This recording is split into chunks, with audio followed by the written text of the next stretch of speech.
ya vamos a establecer la comunicación con Loris Sanata, es historiador, ha escrito muchas columnas para medios de nuestro país, actualmente vive fuera de la Argentina. Muchísimas gracias por atendernos, sabemos que por el cambio en el uso horario, sin dudas es bastante tarde para usted. Muchas gracias por estar ahí. Gracias. No, gracias a ustedes por invitarme. Bien, la primera pregunta tiene que ver con algo que de hecho se conecta con nuestro tema de apertura, la calidad institucional, ¿no? Que aparece como un gran intangible, pero que en el marco de una emergencia como esta debiera ser algo a lo que tendríamos que estar atentos, ¿no? Como que quizás en algunos casos vemos algunas señales de alarma de gobiernos que pueden estar enamorándose, por llamarlo de alguna manera, de la emergencia, quizás para no resguardar tanto las instituciones democráticas.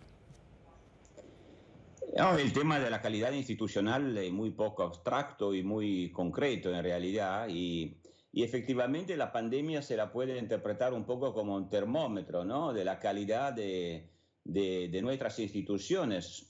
Y un termómetro que mide si a lo largo de nuestra historia hemos construido una casa de ladrillo con instituciones que funcionan bien, o una casa de paja, ¿no?, que a la primera crisis se viene abajo.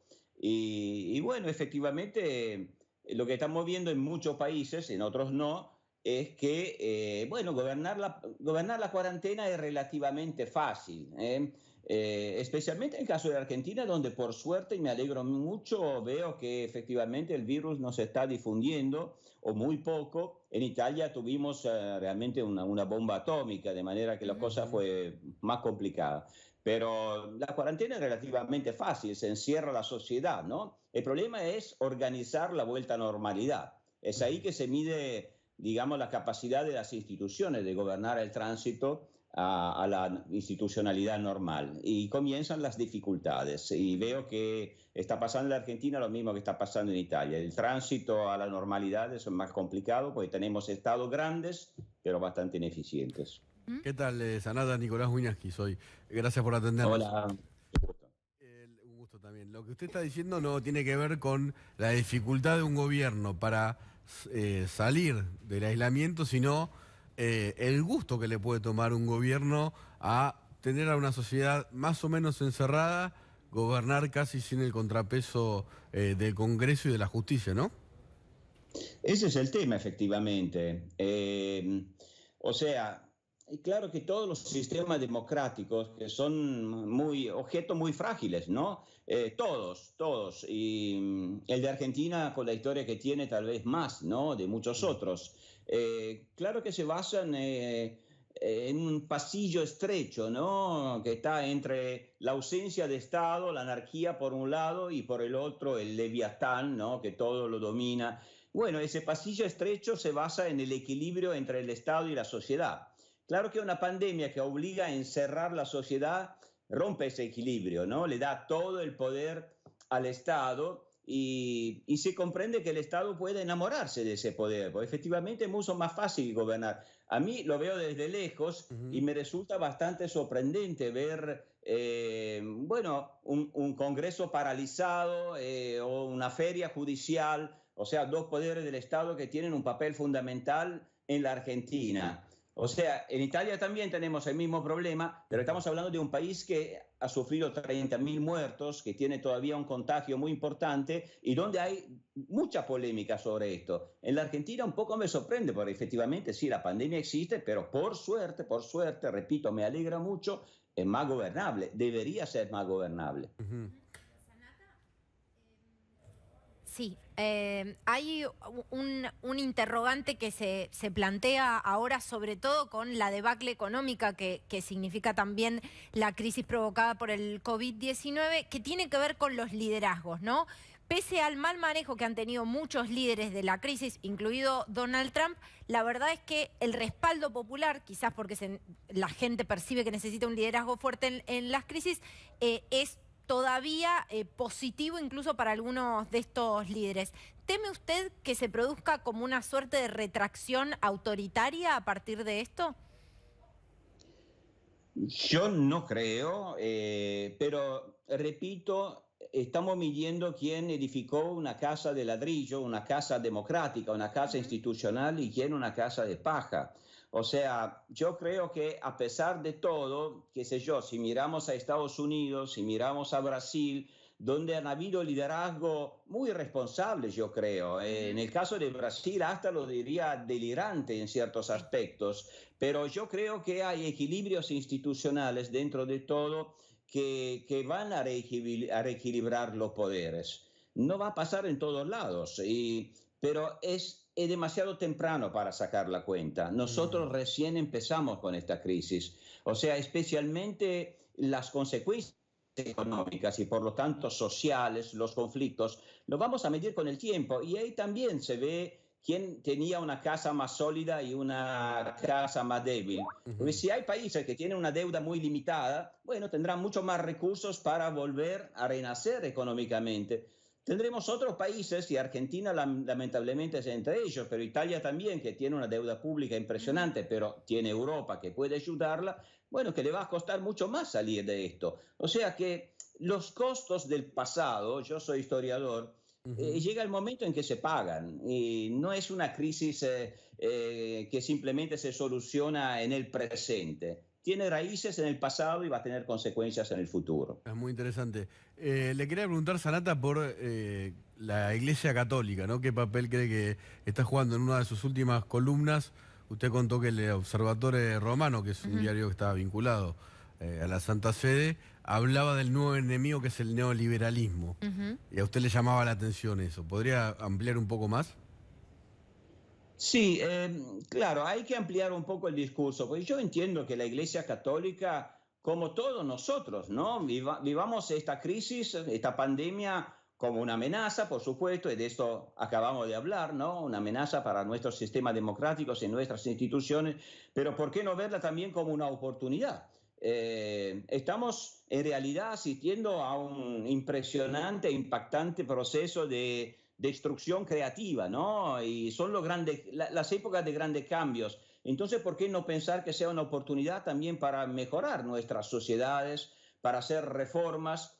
Lo que yo pongo en discusión es si la receta que, no toda la iglesia, porque la iglesia es muy plural, por suerte, sino que las recetas en que especialmente el pontificado está pensando, yo por mi parte opino que no sean la más adaptas para salir de la crisis, porque me parece que tienen una visión bastante antimoderna, que siguen viendo en la prosperidad una especie de pecado original del hombre y que buscan soluciones en digamos, en un decrecimiento feliz, en una receta pobrista.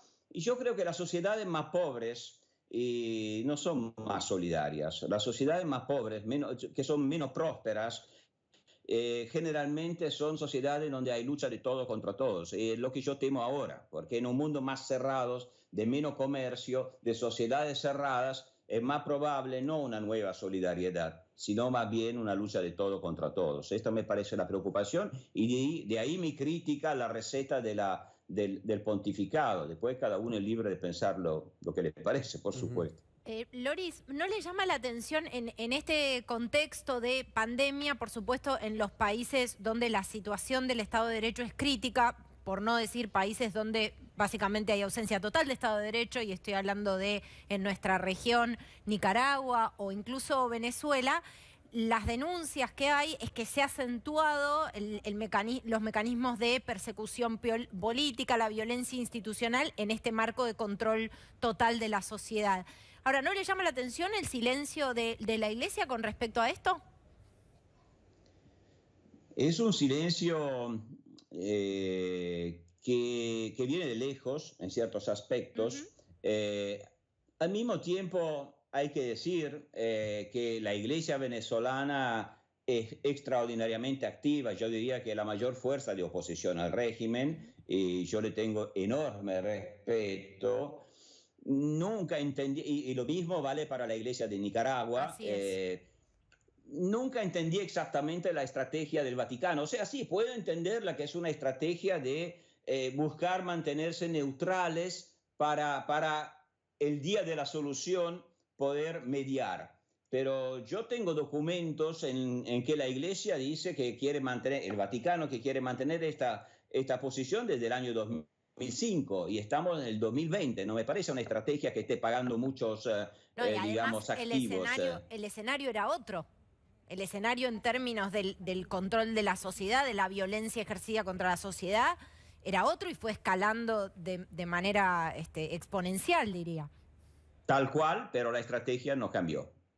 Y eso da de pensar, ¿no? Porque claro, cuando uno lee los obispos venezolanos que dicen, acá hay un genocidio, esas son palabras de los obispos venezolanos, y nos escucha una palabra fuerte, bueno, yo tengo mis dudas sobre esta estrategia, que es la misma estrategia de mediación que tienen los gobiernos de México, ahora el gobierno de Argentina, pero no veo que tenga resultados. Eso es mi impresión. ¿Y qué opinión le merece? Bueno, recientemente la Argentina se retiró de su participación en las negociaciones de acuerdos del Mercosur, lo cual es básicamente algo sin precedentes, ¿no? Y el Mercosur es casi lo más cercano a una política de Estado que se mantuvo en el tiempo, porque la verdad es que la política exterior argentina ha fluctuado muchísimo en las últimas gestiones. ¿Qué opinión le merece esta decisión?